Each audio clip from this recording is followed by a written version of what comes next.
নমস্কার, আপনাদের সকলকে স্বাগত জানাই চ্যানেল রূপা মুখার্জিতে। অষ্টম পে কমিশনের জন্য কর্মী চেয়ে বারবার চিঠি কেন্দ্রের, কেন উৎসাহ নেই আধিকারিকদের? অষ্টম পে কমিশনে মোট কেন্দ্রীয় সরকারের 4 জন আধিকারিক নিয়োগ করতে হবে, অথচ পে কমিশন চালু করার সময়সীমা আগামী 2026 সালের 1 জানুয়ারি হওয়া সত্ত্বেও বারবার কেন্দ্র সরকারের তরফ থেকে রাজ্যের মুখ্য সচিবদের চিঠি পাঠিয়ে কেন্দ্রীয় কর্মীবর্গ, জনসমস্যা এবং পেনশন মন্ত্রকের অধীনে কর্মীবর্গ ও প্রশিক্ষণ বিভাগের তরফ থেকে চিঠি আসার পরেও কোনো সাড়া পাওয়া যায়নি বলে সূত্রের খবর। ফলে অষ্টম পে কমিশন গঠন করা নিয়ে সমস্যায় পড়েছে কেন্দ্র।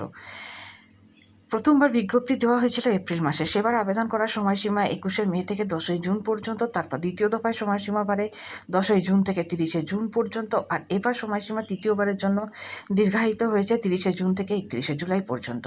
কেন্দ্রীয় সরকারের বারবার এই হেন সময়সীমা বৃদ্ধির কারণ প্রসঙ্গে পশ্চিমবঙ্গে কর্মরত আধিকারিকরা মনে করছেন যে রাজ্য সরকার কিংবা কেন্দ্রীয় মন্ত্রীদের কাছে কর্মরত উচ্চ পর্যায়ের কেন্দ্রীয় সরকারের আধিকারিকরাই কেবলমাত্র এই কাজে যোগদান করতে পারবেন। কেন্দ্রীয় সরকারের কাছে আবেদনের পর ইচ্ছুক আধিকারিকদের বর্তমান দায়িত্ব থেকে নিষ্কৃত পাওয়ার পরেই তারা ওই কাজে যোগদান করতে পারবেন, এবং সেক্ষেত্রে আবেদনের পাশাপাশি বর্তমান পরিস্থিতি থেকেও আধিকারিকদের অব্যাহতি পেতে হবে।